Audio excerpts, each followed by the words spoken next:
ഒരുപക്ഷെ നമുക്ക് അങ്ങനെ ഏറെ പേരൊന്നുമില്ല. കേരളത്തിൽ അങ്ങനെ ഒരു നാരായണ ഗുരുവിനെ കാണാം, ദക്ഷിണേന്ത്യയിൽ നമുക്ക് അങ്ങനെ രമണ മഹർഷിയെ പോലെ ഒരാളെ കാണാം. ചുരുക്കം പേര് മാത്രമേ അങ്ങനെ സംസാരിക്കുന്നവരായിട്ടുള്ളൂ. പക്ഷെ ഗാന്ധിയിൽ അങ്ങനെ ഒരു സംഭാഷണ രീതി ഉണ്ടായിരുന്നു. അത് വലിയ തിരുത്തലുകളും വലിയ പുനർവിചാരണങ്ങളും ഒക്കെ ഉൾക്കൊള്ളുന്ന ലഘുവായ വാക്യങ്ങളായിരുന്നു. അത്തരം ഒരു വാക്യമാണ് ദേശീയതയെയും ദേശത്തിൻ്റെ ധർമ്മത്തെയും സംബന്ധിച്ച് ഗാന്ധിജി അവതരിപ്പിച്ച ഈ വാക്യം. വാസ്തവത്തിൽ ദേശീയത എന്നത് ദേശത്തിൻ്റെ സഹജമായ ഒരു മൂല്യമൊന്നും അല്ല. ഇത് നാം ആദ്യമേ പറഞ്ഞുറപ്പിക്കണം. കാരണം ദേശീയത ഒരു ദേശത്തിൻ്റെ ജന്മസഹജമായ ഭാവമാണെന്നും ആയിരക്കണക്ക് വർഷങ്ങളായി ദേശീയ ഭാവനയ്ക്ക് ദേശീയതയ്ക്ക് ഇവിടെ നിലനിൽപ്പുണ്ടെന്നും അതിൻ്റെ വേരുകൾ സംസ്കാരത്തിലോ മതത്തിലോ മൂല്യവിചാരങ്ങളിലോ ആണെന്നും അതിൻ്റെ ഉടമാവകാശം തങ്ങൾക്കാണ് എന്നുമൊക്കെ വാദിക്കുന്ന അത്യന്തം അക്രമോത്സുകമായ ഒരു രാഷ്ട്രീയ ഭാവന ദേശീയതയുടെ മറപറ്റി നിൽക്കുന്ന കാലത്ത് ദേശീയത എന്നത് തികച്ചും ചരിത്രപരമായ വളരെ ആധുനികമായ ഒരു സങ്കല്പനമാണെന്നും അതിനെ മനുഷ്യവംശം ഏറ്റെടുക്കുന്നത് ആധുനികമായ ഒരു ചരിത്രസന്ധിയിലാണ്. അതിനു മുൻപ് ദേശീയതയുടെ ഈ പ്രകാരങ്ങൾ നിലനിൽക്കുന്നില്ല എന്നുമുള്ള സുവ്യക്തമായ രാഷ്ട്രീയ ബോധ്യം നാം ആദ്യമേ ആർജിക്കേണ്ടതുണ്ട്. ദേശീയതയിൽ നാം ഉൾച്ചേർക്കുന്ന മൂല്യങ്ങളോ ദേശീയതയുടെ അടിസ്ഥാനങ്ങളായി നാം സങ്കല്പിക്കുന്ന കാര്യങ്ങളോ ഒരു ഭൂപ്രദേശമോ അതിലെ മനുഷ്യജീവിതമോ ഒക്കെ സഹസ്രാബ്ദങ്ങളുടെ പഴക്കമുള്ളതായിരിക്കും. പക്ഷെ ഈ ഘടകങ്ങളിൽ ഏതെങ്കിലും ഒന്നിനെ നമുക്ക് ദേശീയത എന്ന ആധുനികമായ അർത്ഥത്തിൽ മനസ്സിലാക്കാൻ കഴിയില്ല.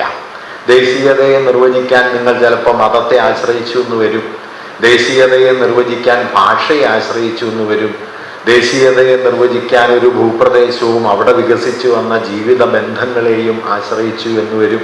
ഇവയ്ക്കൊക്കെ ദീർഘകാലത്തെ പഴക്കവും ഉണ്ടാവും, ദീർഘകാലത്തെ ചരിത്രവും ഉണ്ടാവും. പക്ഷേ അവയൊന്നും അവയിൽ തന്നെ ദേശീയതയുടെ ആകത്തുകയല്ല എന്ന് നാം മനസ്സിലാക്കണം. ലോകമെമ്പാടുമുള്ള ദേശീയതകളിൽ വലിയൊരു പങ്കും ആധാരമാക്കിയത് ഭാഷയെയാണ്. ഭാഷാ ദേശീയതകളായിട്ടാണ് ദേശീയത നിലവിൽ വന്നത്. പക്ഷേ ഭാഷയുടെ പഴക്കമുള്ള ഒന്നല്ല ദേശീയത എന്ന സങ്കല്പം. മനുഷ്യവംശത്തെ സംബന്ധിച്ച് 18-ാം നൂറ്റാണ്ടോടെയും 19-20 നൂറ്റാണ്ടുകളിലുമായി വികസിച്ചു വന്ന ആധുനികമായൊരു രാഷ്ട്രീയ ഭാവനയാണ് ദേശീയത.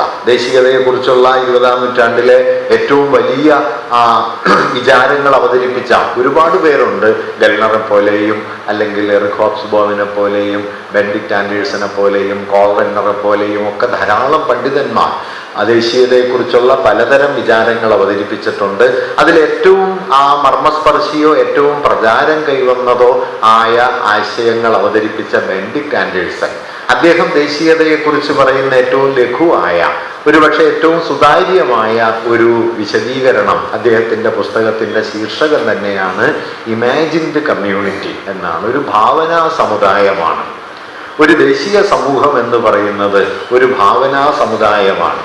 ഞങ്ങൾ ഒന്നാണ്, ഒരു ജനതയാണ് എന്നൊരു ജനത അതിലെ അംഗങ്ങൾ വിശ്വസിക്കാൻ തുടങ്ങുന്നതോടെ അവർക്കിടയിൽ രൂപപ്പെട്ടു വരുന്ന സവിശേഷമായ ജീവിതബോധ്യങ്ങളാണ് ദേശീയതയുടെ അടിസ്ഥാനമാകുന്നത്. അതുകൊണ്ട് ദേശീയത എന്നത് ഭാഷയോ മതമോ ഭൂപ്രദേശമോ സംസ്കാര മൂല്യങ്ങളോ ഭക്ഷണ രീതിയോ വസ്ത്രധാരണ രീതിയോ പോലുള്ള ഘടകങ്ങളുമായി ബന്ധപ്പെടുത്തി മനസ്സിലാക്കാമെങ്കിലും ദേശീയതയെ അവയൊന്നിനോടും നമുക്ക് നേർക്കുനേരെ ബന്ധിപ്പിക്കാൻ കഴിയില്ല എന്നതാണ് അതേ സംബന്ധിച്ച് മനസ്സിലാക്കേണ്ട പ്രധാനപ്പെട്ട കാര്യം.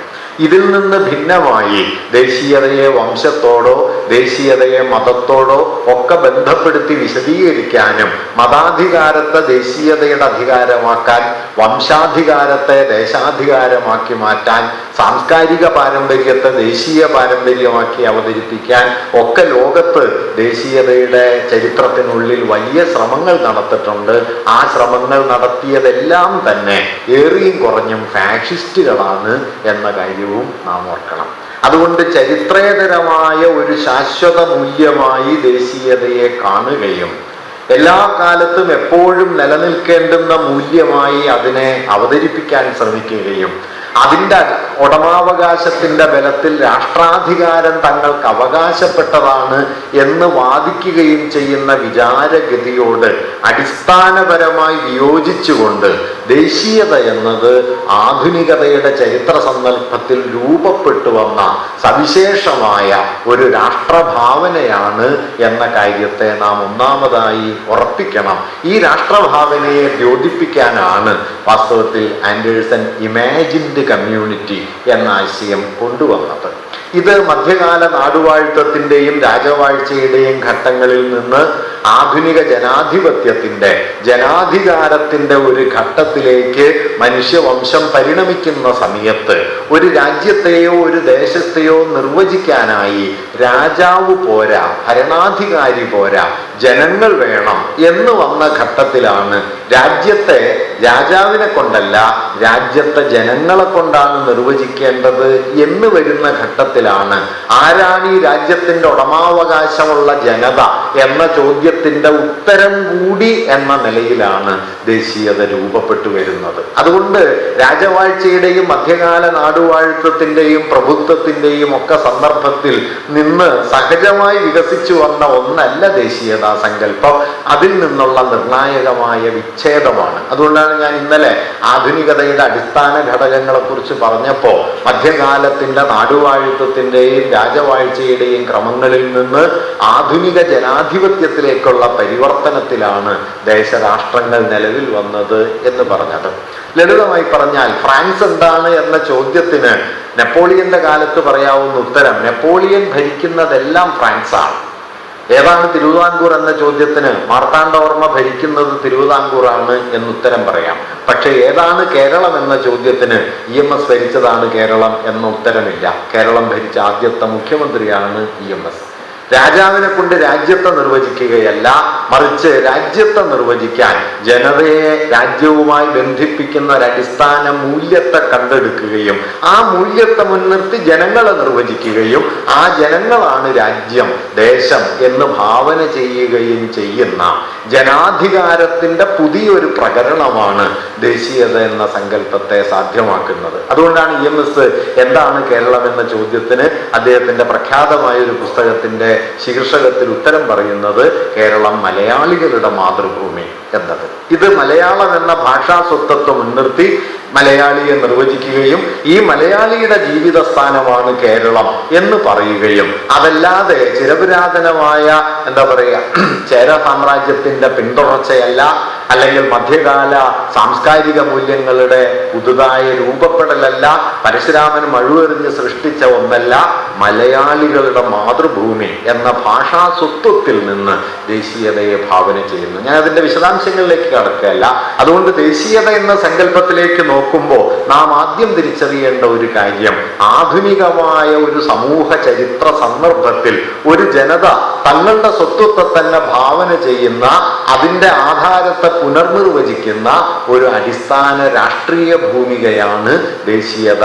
അത് പ്രാചീനമല്ല, ചിരപുരാതനമല്ല, കാലാതീതവും അല്ല. ഇതാണ് എന്ന് വരുത്താനാണ് ഇന്ന് ഇന്ത്യയിൽ ഹിന്ദുത്വം ശ്രമിച്ചുകൊണ്ടിരിക്കുന്നത് എന്നതുകൊണ്ടാണ് ഇതിൻ്റെ ചരിത്രാത്മകതയെക്കുറിച്ച് ഞാൻ ഇത്രയും ആദ്യമായിട്ട് പറയാനായിട്ട് ശ്രമിച്ചത്.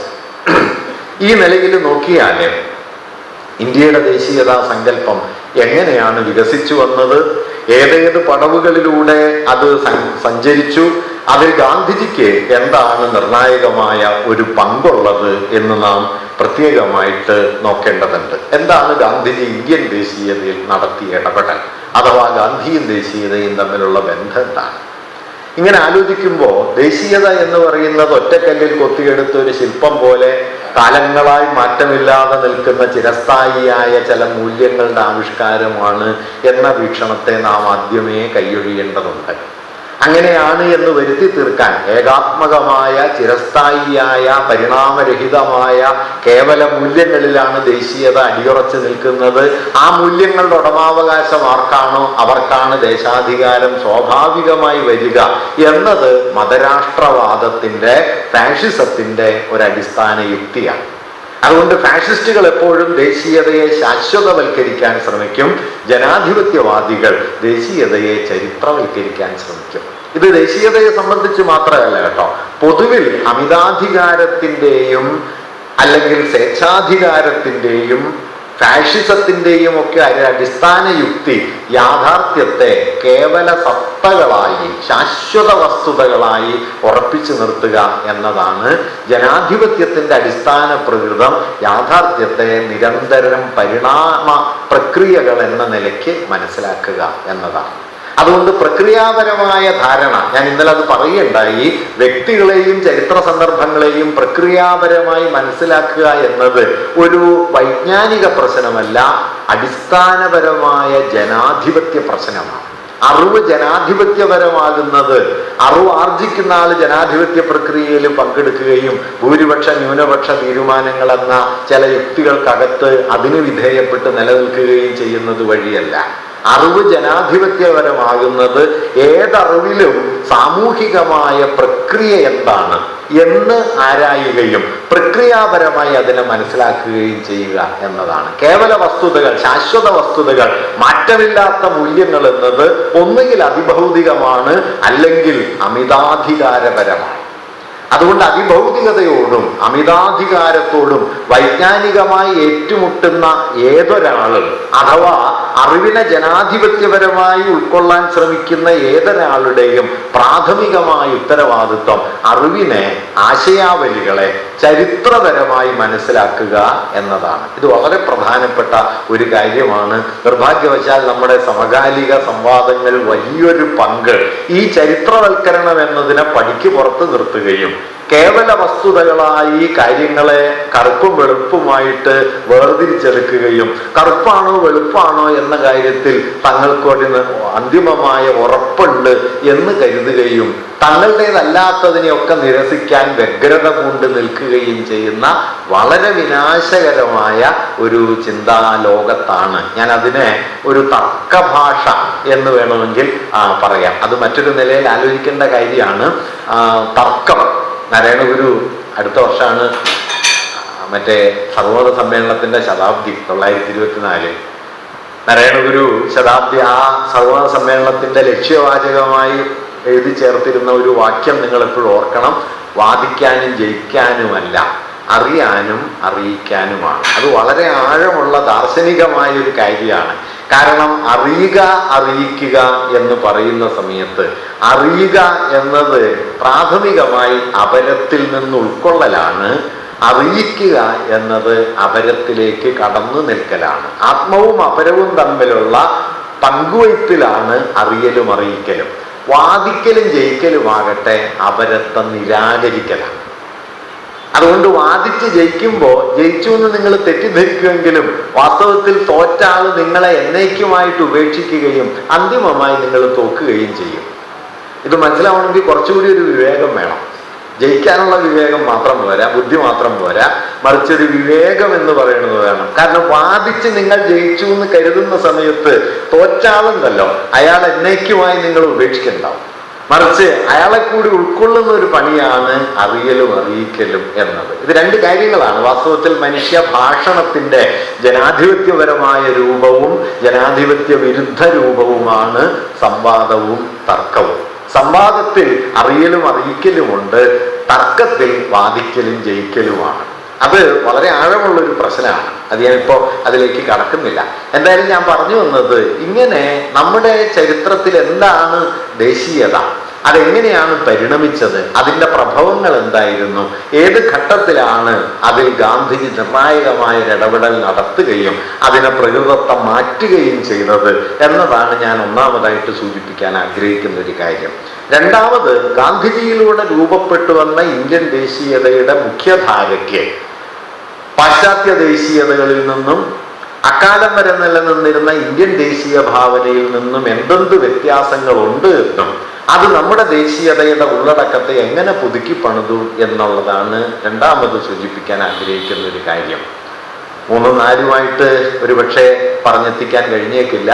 അത് മതം എന്ന പ്രശ്നത്തെ ഗാന്ധിജി അഭിസംബോധന ചെയ്തപ്പോൾ ദേശീയതയുമായി അതെങ്ങനെ കൂടിക്കുഴഞ്ഞു എന്നൊരു കാര്യം, ജാതി അഭിസംബോധന ചെയ്യുന്നതിൽ ഗാന്ധിജിക്കുണ്ടായ പരാധീനതകൾ, അംബേദ്കർ ഗാന്ധിയോട് നടത്തിയ ചില വിമർശനങ്ങൾ, ആ വിമർശനങ്ങൾ ഇന്ത്യൻ ദേശീയ പ്രസ്ഥാനത്തെ സംബന്ധിച്ച് എത്രത്തോളം പ്രധാനമാണ്, അത് ഉൾക്കൊള്ളുന്നതിൽ ഗാന്ധിജിക്ക് വന്ന പരാധീനത എങ്ങനെ പിൽക്കാലത്ത് ഇന്ത്യൻ ദേശീയതയെ തന്നെ വലിയൊരളവോളം അകമേ ദുർബലമാക്കി എന്നീ കാര്യങ്ങളും കൂടി നമ്മുടെ ഈ ചർച്ചയുടെ പരിധിയിൽ വരുന്നുണ്ട്.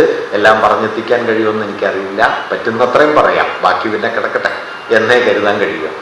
ഒന്നാമത്തെ കാര്യം, എന്താണ് ഇന്ത്യൻ ദേശീയതയുടെ ചരിത്രപരമായുള്ളടക്കം? ഒരുപക്ഷെ അത് ഏറ്റവും ഫലപ്രദമായി വിശദീകരിച്ച ഒരാള് ഡോക്ടർ AR ദേശായിയാണ്. അദ്ദേഹത്തിന്റെ ഫൗണ്ടേഷൻസ് ഓഫ് ഇന്ത്യൻ നാഷണലിസം എന്ന ഗ്രന്ഥം 5 ഘട്ടങ്ങളായിട്ട് ഇന്ത്യൻ ദേശീയതയുടെ പരിണാമ ചരിത്രത്തെ സൂചിപ്പിക്കുന്നുണ്ട്. അദ്ദേഹം പറയുന്നത് 19ാം നൂറ്റാണ്ടിന്റെ 2ാം പകുതിയിൽ ഇന്ത്യയിലെ സർവകലാശാലകളെല്ലാം സ്ഥാപിതമാകുന്നു. 1857 ഇന്ത്യയിലെ ആദ്യത്തെ 3 സർവകലാശാലകൾ, ബോംബെയിലും കൽക്കട്ടയിലും അതുപോലെ മദ്രാസിലും സർവകലാശാലകൾ വരുന്നു. 19ാം നൂറ്റാണ്ടിന്റെ 1ാം പകുതിയോടെ തന്നെ കോളേജുകൾ സ്ഥാപിക്കപ്പെടുന്നു, ഇംഗ്ലീഷ് വിദ്യാഭ്യാസം വരുന്നു. അങ്ങനെ പൊതുവിൽ പാശ്ചാത്യ ആശയങ്ങളോട് പരിചയമുള്ള ഒരു പുതിയ ബൗദ്ധിക മധ്യവർഗം, ഒരു മിഡിൽ ക്ലാസ് ഇന്റലിജൻഷ്യ എന്ന് വിളിക്കാവുന്ന ഒന്ന് രൂപപ്പെട്ടു വരുന്നു. അവർ വക്കീലന്മാരായിത്തീരുന്നു, ജഡ്ജിമാരായിത്തീരുന്നു, ഉദ്യോഗസ്ഥരായിത്തീരുന്നു, കോളേജുകളിലെയും മറ്റും അധ്യാപകരായിത്തീരുന്നു. അങ്ങനെ പരമ്പരാഗതമായ ജ്ഞാനമണ്ഡലത്തിന് പുറത്ത് യൂറോപ്പ് ജന്മം നൽകിയ, ജ്ഞാനോദയം ജന്മം നൽകിയ രാഷ്ട്രീയ ആശയങ്ങളോടും യുക്തിവിചാരത്തോടും അതിൻ്റെ ഘടനാപരമായ ക്രമങ്ങളോടുമൊക്കെ പരിചയമുള്ള ഒരു ബൗദ്ധിക മധ്യവർഗം ഇന്ത്യയിൽ വികസിച്ചു വരുന്നത് 19ാം നൂറ്റാണ്ടിലാണ്. അതിൻ്റെ 1ാം പകുതി കഴിയുമ്പോഴാണ്. ഈ ബൗദ്ധിക വിഭാഗത്തിൻ്റെ, അതിനെ ഇന്റലിജൻഷ്യ എന്ന് നമുക്ക് സാമാന്യേന പറയാം, മിഡിൽ ക്ലാസ് ഇന്റലിജൻഷ്യ. ഇപ്പൊ കേരളത്തിൽ നമ്മൾ നോക്കിയാൽ ചന്തുമേനോനെ പോലെ ഒരാളെയൊക്കെ നമുക്ക് ഈ ബൗദ്ധിക മധ്യവർഗത്തിന്റെ 1ാം തരം പ്രതിനിധിയായിട്ട് കാണാനായിട്ട് കഴിയും. അദ്ദേഹം വക്കീലായിരുന്നു, പിന്നെ ജഡ്ജിയായി തീർന്നു, ഇംഗ്ലീഷ് വിദ്യാഭ്യാസമുള്ള ആളായിരുന്നു, പാശ്ചാത്യ മാതൃകയിലെ നോവലുകളൊക്കെ വായിച്ചു. അതെല്ലാം വായിച്ചിട്ട് അതിൻ്റെ മാതൃകയിലാണ് അദ്ദേഹം ഇന്ദുലേഖ എഴുതുകയും ചെയ്തത്. ഇന്ദുലേഖയുടെ ആമുഖത്തിൽ എടുത്ത ചന്തുമേനോൻ രസമായിട്ട് പറയുന്ന ഒരു കാര്യം, ചീമേന്ന് കപ്പൽ വരാൻ വൈകിയത് കൊണ്ട് ഇതിലെ ചില അധ്യായങ്ങളൊക്കെ എഴുതി പൂർത്തിയാക്കാൻ കാലതാമസം വന്നു എന്നാണ്. കാരണം കപ്പൽ വരണം, കപ്പലിൽ പുസ്തകം വരണം, അതുകൂടി വായിച്ചിട്ട് വേണം എഴുതി പൂർത്തിയാക്കാൻ എന്ന്. അങ്ങനെ അദ്ദേഹം ഇത് അദ്ദേഹം ഒറ്റക്കൊരാളൊന്നുമല്ല, ഒരുപാട് പേർ ഇങ്ങനെ വരുന്നുണ്ട്. ഇപ്പൊ നമ്മൾ പറയുന്ന ഇന്ത്യൻ നവോത്ഥാനത്തിന്റെ വലിയ പേരുകൾ നമ്മൾ പലപ്പോഴും പറയുമല്ലോ, രാജാ റാംമോഹൻ റോയിയെ പോലെ, ഈശ്വരചന്ദ്ര വിദ്യാസാഗറെ പോലെ ഒക്കെയുള്ള ആളുകൾ ഈ പറയുന്ന മധ്യവർഗ ഉപരിവർഗ ബൗദ്ധികതയുടെ പ്രതിനിധികളായി വന്നവരാണ്. ഈ വികസിച്ചു വരുന്ന മധ്യവർഗ ബൗദ്ധികതയുടെ രാഷ്ട്രീയ ബോധ്യങ്ങളും ആശയ ധാരണകളിലുമാണ് ഇന്ത്യൻ ദേശീയതയുടെ ആദ്യ അങ്കുരമുണ്ടായത് എന്നാണ് ദേശായി പറയുന്നത്. കാരണം അവർക്ക് ജനാധിപത്യം എന്ന രാഷ്ട്രീയ ആശയം അറിയാം, അവർക്ക് ആധുനിക നേഷൻ സ്റ്റേറ്റിനെ കുറിച്ചറിയാം, രാജവാഴ്ചയിൽ നിന്ന് പരമാധികാര റിപ്പബ്ലിക്കുകളിലേക്കുള്ള പുതിയ ഭരണക്രമത്തിന്റെ പരിവർത്തനത്തെക്കുറിച്ച് അറിയാം. അങ്ങനെ ഒരു ജനതയുടെ അധികാരത്തിൽ രൂപപ്പെടുന്ന രാഷ്ട്രം എന്ന സങ്കല്പവുമായി പരിചയം കൈവന്ന ഈ മധ്യവർഗ ബൗദ്ധിക വിഭാഗത്തിന്റെ ബോധ്യങ്ങളിലാണ് ഒന്നാമതായി ദേശീയത എന്ന ആശയം വളരെ അവ്യക്തമായ രൂപത്തിൽ പൊട്ടിക്കിളിർക്കുന്നത് എന്നാണ് ദേശായി പറയുന്നത്. ഇന്ത്യൻ ദേശീയതയുടെ 1ാമത്തെ പടവായി അദ്ദേഹം അതിനെ കാണുന്നു. 2ാമത്തെ ഘട്ടം 19ാം നൂറ്റാണ്ടിന്റെ അവസാനവും 20ാം നൂറ്റാണ്ടിലേക്കുള്ള പരിവർത്തനത്തിന്റെയും ഘട്ടമാണ്. 19ാം നൂറ്റാണ്ടിൽ നിന്ന് 20ാം നൂറ്റാണ്ടിലേക്ക് ഉള്ള പരിവർത്തന ദശയിൽ ഇന്ത്യൻ ദേശീയതയുടെ 2ാമത്തെ ഒരു ഘട്ടം ജന്മമെടുക്കുന്നതായിട്ട് അദ്ദേഹം ചൂണ്ടിക്കാണിക്കുന്നു. അതെന്തെന്ന് വെച്ചാൽ, ഇന്ത്യയിലെ സവിശേഷമായ ഒരു സാമൂഹിക വർഗം തങ്ങളുടെ സാമ്പത്തിക ഭൗതിക താല്പര്യങ്ങളെ ദേശീയത എന്ന ആശയവുമായി ബന്ധപ്പെടുത്തി ദേശീയതയ്ക്ക് ഒരു ഭൗതികമായ സ്വഭാവം നൽകാൻ ആദ്യമായി ശ്രമിക്കുന്നു. ഇന്ത്യയിലെ വാണിജ്യ മുതലാളിത്തം 19ാം നൂറ്റാണ്ട് അവസാനവും 20ാം നൂറ്റാണ്ടിന്റെ ആദ്യവുമാകുമ്പോഴേക്കും ഇന്ത്യയിലെ തദ്ദേശീയ മുതലാളിത്തം പതിയെ വികസിച്ചു വരുന്നു. പ്രത്യേകിച്ചും വാണിജ്യ കാര്യങ്ങളിൽ മർക്കന്റൈൽ ബൂർഷ്വാസി എന്ന് സാങ്കേതികമായി പറയുന്ന വാണിജ്യ മുതലാളിത്തം ഇന്ത്യയിലെ തുറമുഖ നഗരങ്ങളെ കേന്ദ്രീകരിച്ചും മറ്റുമൊക്കെ വാണിജ്യ കാര്യങ്ങളിൽ ഒരു സ്വതന്ത്ര ശക്തിയായി വികസിക്കാൻ തുടങ്ങുന്നു. അങ്ങനെ വികസിക്കാൻ തുടങ്ങുന്ന സമയത്ത് തദ്ദേശീയ മുതലാളിത്തത്തിന്റെ വളർച്ചയ്ക്ക് വിഘാതമായ പലതരത്തിലുള്ള നികുതി നയങ്ങൾ ബ്രിട്ടീഷ് ഗവൺമെന്റ് ഇന്ത്യയിൽ അടിച്ചേൽപ്പിച്ചുകൊണ്ടിരിക്കുന്ന ഒരു കാലമാണ്. അതുകൊണ്ട് തങ്ങളുടെ സാമൂഹികവും സാമ്പത്തികവുമായ വളർച്ചയ്ക്ക് വിഘാതമാകുന്ന ബ്രിട്ടീഷ് നികുതി നയങ്ങൾക്കെതിരെയുള്ള രാഷ്ട്രീയ വിമർശനമാണ് അത് നിലനിൽക്കുന്നത്. ആദ്യഘട്ടത്തിലും അതെ, രണ്ടാം ഘട്ടത്തിലും അതെ.